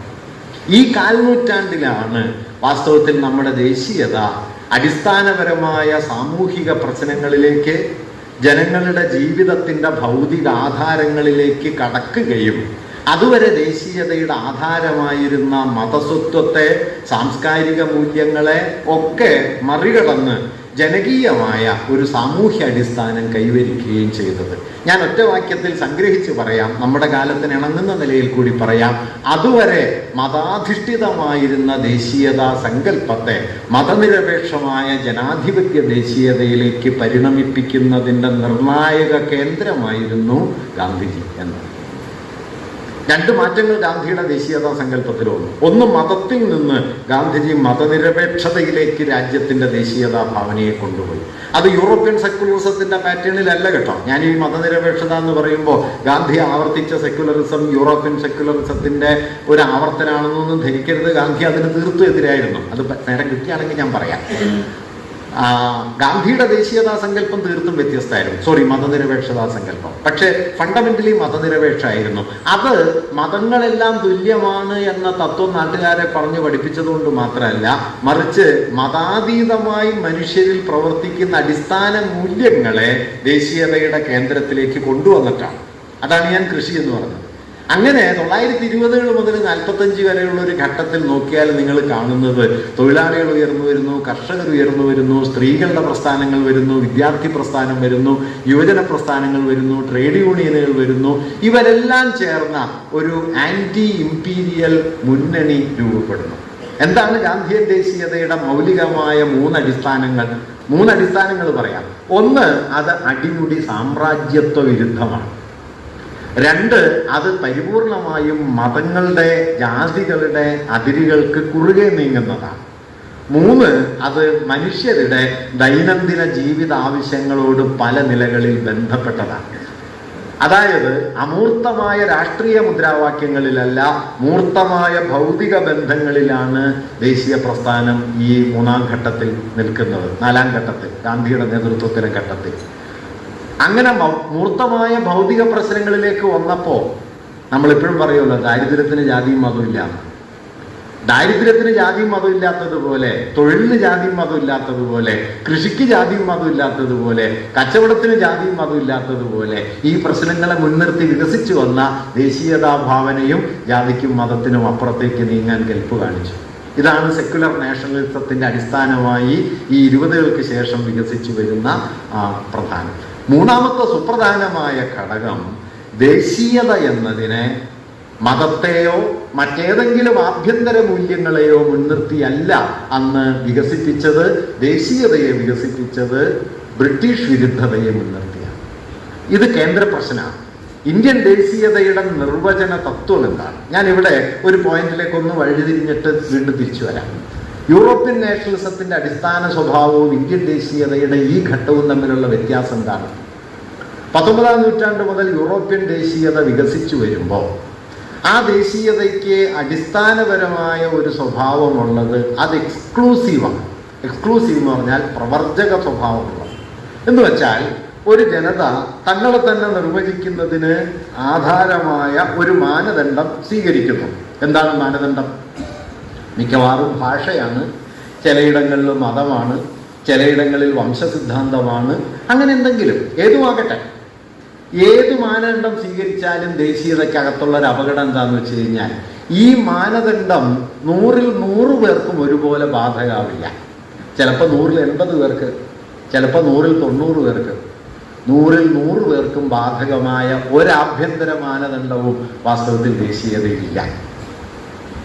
ഇതൊരു പ്രശ്നമാണ്. ഇപ്പം ഭാഷ എടുക്കും, ഭാഷയാണ് സാധ്യമായതിൽ ഏറ്റവും വിപുലമായ ദേശീയതാ മാനദണ്ഡം. പക്ഷെ ആ ഭാഷ പോലും ഏതെങ്കിലും ഒരു ദേശത്തിൽ 100ൽ 100 പേരെയും ഉൾക്കൊള്ളില്ല. ആ ഭാഷ സംസാരിക്കാത്ത ആളുകളുണ്ട്. അപ്പൊ ലോകത്തെ ഏറ്റവും ഉയർന്ന മാതൃഭാഷ അനുവാദമുള്ള ഒരു പ്രദേശമാണ് കേരളം. കേരളത്തിലെ മാതൃഭാഷ അനുവാദം ഏതാണ്ട് 95-96%. പക്ഷെ അപ്പോഴും കേരളത്തിൽ 4% മനുഷ്യർ അന്യഭാഷകൾ മാതൃഭാഷയായവരുണ്ട്, തമിഴും കന്നഡയും. ഇപ്പം ഭാഷാബോധം അതിതീവ്രമായ തമിഴ്നാട്ടിലൊക്കെ ചെന്നാൽ 80-85% നിൽക്കും മാതൃഭാഷ തമിഴായവർ. കർണാടകത്തിൽ 75% നിൽക്കും കന്നഡ മാതൃഭാഷയായവർ. നിങ്ങൾ മാതൃഭാഷയെ ദേശീയതയുടെ ആധാരമാക്കിയാൽ സംഭവിക്കുന്ന അപകടം എന്താണ്? മാതൃഭാഷ, ഭാഷാപരമായ ദേശീയതാ സങ്കല്പം വന്നാൽ ഈ ഭാഷയിൽ ഉള്ളവർക്ക് ദേശത്തിൽ സ്വാഭാവിക അധികാരം വരും. ഈ ഭാഷയിലല്ലാത്തവർ ദേശീയതയുടെ അപരങ്ങളായി തീരും. ടാഗോർ ദേശീയത എന്നുള്ള സങ്കല്പത്തിനെതിരെ ഉയർത്തിയ സുപ്രധാനമായൊരു വിമർശനം, ദേശീയത അകത്തും പുറത്തും മനുഷ്യരെ വിഭജിക്കും. എങ്ങനെ? പുറത്ത് രാഷ്ട്രങ്ങളുടെ അതിർത്തിയുണ്ട്, ഇന്ത്യയെന്നും പാകിസ്ഥാനെന്നും ഇന്ത്യയെന്നും ചൈനയെന്നും ഒക്കെ ആയിട്ട് മനുഷ്യരെ വിഭജിക്കും. അകത്തോ ദേശീയതയുടെ സ്വാഭാവിക അവകാശികളായ ഒരു വിഭാഗം, ദേശീയതയുടെ അപരങ്ങളായ മറുവിഭാഗം. ഇങ്ങനെ പുറമേക്ക് മനുഷ്യവംശത്തെ രാഷ്ട്രാതിർത്തികൾ കൊണ്ട് വിഭജിക്കുക, അകത്ത് ദേശീയതയുടെ സ്വാഭാവിക അവകാശികളും ദേശീയതയുടെ വിപരീത ശക്തികളും എന്ന നിലയിൽ വിഭജിക്കുക. ഇത് ഏത് മാനദണ്ഡം സ്വീകരിച്ചാലും ഈ പ്രശ്നം ഉണ്ടാകും. അതുകൊണ്ട് യൂറോപ്യൻ നാഷണലിസത്തിന്റെ അടിസ്ഥാനപരമായ 3 പരാധീനതകളിൽ ഒന്നായിട്ട് ലോകമെമ്പാടുമുള്ള ദേശീയതാ ചിന്തകന്മാർ ചൂണ്ടിക്കാണിച്ചിട്ടുള്ള ഒരു കാര്യം, അവ എക്സ്ക്ലൂസീവായിരുന്നു, പ്രവർജക സ്വഭാവമുള്ളതായിരുന്നു. അകമേ ഉൾപ്പെട്ടു നിൽക്കുന്നവരെ ദേശത്തിന്റെ സ്വാഭാവിക അധികാരികളാക്കുകയും ദേശത്തിന്റെ വിപരീതങ്ങളെ, അതർ ഓഫ് ദ നേഷൻ, ദേശശത്രുക്കൾ, ഇന്നിപ്പോ നമ്മുടെ രാജ്യത്ത് രാജ്യദ്രോഹികൾ എന്നാണ് അതിന്റെ മലയാളം. അങ്ങനെയാണ്. നിങ്ങൾ പ്രധാനമന്ത്രിയെ വിമർശിച്ചാൽ നാളെ കാലത്ത് നിങ്ങൾ രാജ്യദ്രോഹിയായി തീരും എന്നതാണ്. അങ്ങനെയാണ്. ഈ ഇദ്ദേഹത്തിന് ഗുജറാത്ത് കൂട്ടക്കൊലയിൽ പങ്കിട്ടെന്ന് പറഞ്ഞു കഴിഞ്ഞാൽ നിങ്ങൾ പെട്ടെന്ന് രാജ്യദ്രോഹിയായി തീരും. അങ്ങനെ ആയിത്തീരുന്നു എന്നുള്ളതാണ്. അതുകൊണ്ട് BBC-യുടെ ഡോക്യുമെന്ററി വളരെ രാജ്യദ്രോഹപരമാണ് എന്ന് നമ്മളോട് പ്രധാനമന്ത്രി പറഞ്ഞുകൊണ്ടിരിക്കുന്നു. അദാനിക്ക് 300 കോടി രൂപ എന്നും കൊടുത്തിട്ടുണ്ട്, വളരെ ദേശസ്നേഹപരമാണ്. LIC-യുടെ 60,000 കോടി രൂപ പോയി എന്നാണ് കണക്ക് കാണുന്നത്. എങ്കിലും 300 കോടി കൊടുത്തത് വളരെ ദേശസ്നേഹപരവും ആണ്. അത് വേറൊരു കഥ. ഞാൻ പറഞ്ഞു വന്നത് എന്താണെന്ന് വെച്ച് കഴിഞ്ഞാൽ, ഇങ്ങനെ ദേശീയതയെ ആഭ്യന്തര തത്വങ്ങളിലൂടെ നിർവചിച്ചാലുള്ള കുഴപ്പം അതിനുള്ളിൽ തന്നെ അത് അതിൻ്റെ അപരങ്ങളെ ഉണ്ടാക്കും. ഇന്ത്യൻ ദേശീയതയുടെ, ഗാന്ധിയൻ ദേശീയതയുടെ മൗലികമായ സവിശേഷത എന്തായിരുന്നു? ഞാനിവിടെ ഒരു കാര്യം പറയട്ടെ. ഗാന്ധി എന്ന് ഞാൻ പറയുന്നത് ഗാന്ധി ഒറ്റക്കൊരാളെന്ന നിലയ്ക്കല്ല, ആ കാലത്ത് രൂപപ്പെട്ടു വന്ന ദേശീയവാദപരമായ പ്രവണതകളെല്ലാം കൂടി ചേർന്ന ഒരു സംഗമ ബിന്ദുവായിട്ട് ഗാന്ധിയെ കണ്ടാൽ മതി. ഗാന്ധി ഒറ്റക്കൊരാളല്ല. അതിൽ ഗാന്ധിയുടെ വിമർശകരായ സോഷ്യലിസ്റ്റുകളും കമ്മ്യൂണിസ്റ്റുകളും കർഷക പ്രസ്ഥാനങ്ങളും ട്രേഡ് യൂണിയനുകളും ഒക്കെ ഉൾപ്പെടുന്നുണ്ട്. കാരണം അവരെല്ലാം മീറ്റ് ചെയ്തൊരു പോയിന്റ് ഈ ആന്റി ഇമ്പീരിയൽ സ്ട്രഗിൾ എന്നതാണ്.